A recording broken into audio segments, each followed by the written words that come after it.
Let me make sure I'm ready for this video real quick. Got my notes? Check. Pepsi? Check. Sunglasses? Check. Hat? Check. And yes, thick skin? Check. Let's go.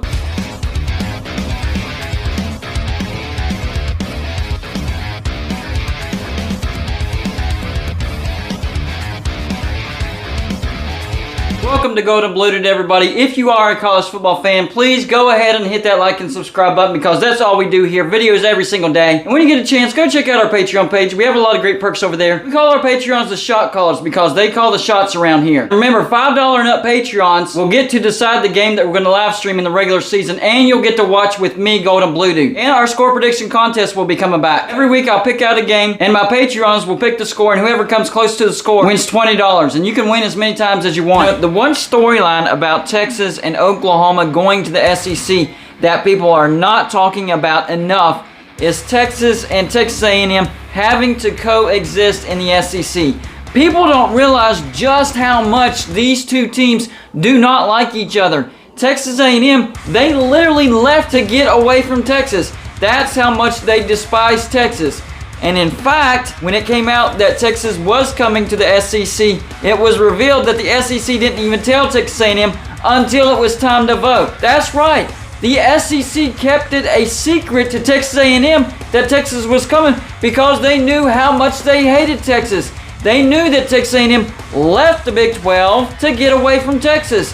And to be honest with you, there's not very many schools that actually get along with Texas. Texas is pretty much rivals with everybody. But I'd say the two schools that hate them the most are Oklahoma, who's coming with Texas, and Texas A&M, who left the Big 12 to get away from Texas. Now this is going to be interesting. Number one, Texas and Texas A&M, they both have a lot of money. And they both recruit at a very high level. Over the past 5 years, here's their comparison. In 2018, Texas had the number 3 recruiting class. Texas A&M the number 17. 2019, Texas number 3 recruiting class. Texas A&M had number 4. Here's where it started to switch. In 2020, Texas had the number 8 recruiting class and Texas A&M had the number 6 recruiting class. 2021, Texas had the number 15 recruiting class. Texas A&M had the number 8. Then, of course, in 2022, Texas had the number 5 recruiting class, and Texas A&M had that historic number 1 recruiting class, which we all know they paid for. Nick Saban actually called them out on that. That's a different story. This is between Texas and Texas A&M.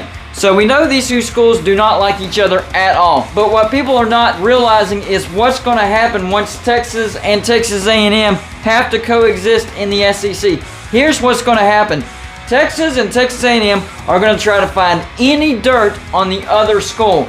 And they're going to try to give that dirt over to the SEC and say, hey, they're doing this. They're doing this. You need to investigate them because they're breaking the rules. They're breaking the law. Investigate them. We have this. We have recruiting violations on Texas. We have recruiting violations on Texas A&M. We know that Texas coach is not doing what he's supposed to do, and we question his character. Oh yeah, well we think the character of their coach needs to be questioned and investigated.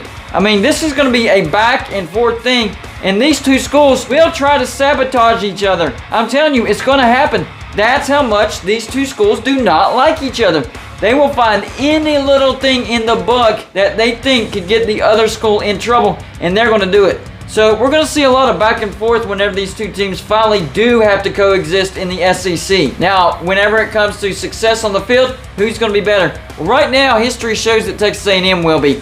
Because Texas has not done very well in the past 5 to 10 years because they don't know what to do with their recruits. Texas recruits at a high level. They make a bunch of money. That's why I didn't understand the move to the SEC for Texas. Look, Texas already made more money than any other school. I mean, of course, they can always make more money, and that's what they did by going to the SEC. But now they're going to go and get stomped in the SEC because the competition is much more stiff over the SEC. They could stay in the Big 12, still make a crap ton of money, and have a better chance of being successful. But here's the problem. We've seen over the past 5 years, even with the advantages that Texas has, they have not been making very good decisions at all. So with all that money, they've been mediocre to bad in 2022. How that happens, I don't know. And now we find out that Arch Manning, the nephew of Peyton Manning, has committed to Texas, and he's a 5-star recruit with a perfect rating. That's not the end of the story. That makes the second quarterback that they've gotten consecutively with a 5-star rating and a perfect rating, because they already have Quinn Ewers. So what kind of a quarterback battle is that going to be? And what kind of NILs do both of those quarterbacks have? We're not just talking about one 5-star perfect rated quarterback. We're talking about two that are going to have to coexist. But I don't think they're going to coexist. I think one will stay and one will leave, because there's not enough room in that locker room for two 5-star quarterbacks that have a perfect rating. My money's on Arch Manning. I think Texas will try to keep him over Quinn Ewers. But for now, they do have Quinn Ewers for 2022. And I do think Texas will be better this year. I don't think they're going to be like a 10-win team or anything like that. But last year they were 5-7. I think Texas could be a 7-5 or 8-4 team. Get to a decent bowl, but that's it. I don't think Steve Sarkisian is the right coach for Texas. That was another boneheaded decision by Texas, firing Tom Herman to get Steve Sarkisian. That was a lateral move at best. In my humble opinion, I actually think that was a step down. I don't think Steve Sarkisian is as good of a coach as what Tom Herman was. And I think the problem with Tom Herman is he had that letdown year after the 10-win season of going 8-5, and Texas just held that over his head. He went 7-3 in 2020, and he gets canned. Are you serious? Look, yes, he did have one letdown year, but then in the COVID season, 7-3, that's pretty good. He had Texas headed in the right direction. What do? You fire him, you bring in Steve Sarkisian based on what? I don't know. Part of a year where he was average at best, and you go 5-7. That has proven to be a very bad decision by Texas. The problem with Texas is they have got to start making smart decisions. You already have the money. You have all the advantages in the world, but you still have to make good decisions if you want to be a good football school, and you're not doing that. But at the same time, I also think that Texas A&M is in the same boat as Texas. They have all the money in the world. They're already in the SEC. They recruit at a very high level. The problem is they don't have a very good coach in Jimbo Fisher. Look, he's a great recruiter, but he can't do anything with it. I mean, 8-4 last year, losing to teams that Texas A&M had no business losing to. Come on, guys. Jimbo Fisher is not a very good coach. And I know. He won a national championship with Florida State. But that was early at Florida State. That is when he still had Bobby Bowden recruits. What happened when that well ran dry? He fled. He went to Texas A&M. And now we see what Florida State is, a shell of itself, because of what Jimbo Fisher did. Florida State had one of the worst offensive lines in the history of college football when Jimbo Fisher left. And Florida State is still paying for that bad mistake. And I'm telling you, it's coming, Texas A&M.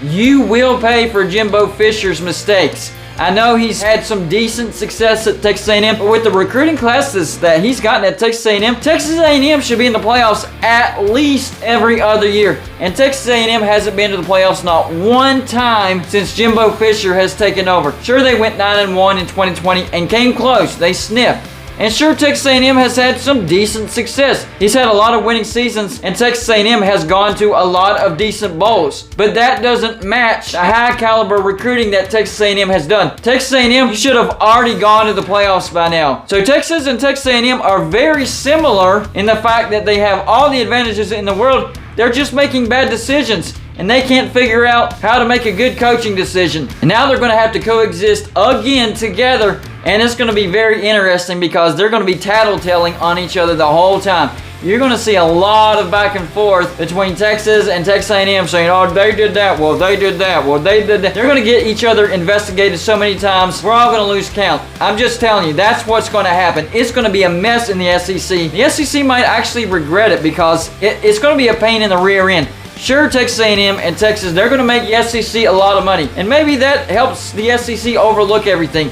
But I guarantee you, SEC, you're going to regret this decision because it's going to be a pain in the rear end to deal with Texas and Texas A&M trying to coexist in the same conference. I think it's going to be a mess. But as Lane Kiffin would say, get your popcorn ready because this is going to be a show. Y'all let me know in the comments section, how well do you think Texas and Texas A&M will coexist in the SEC?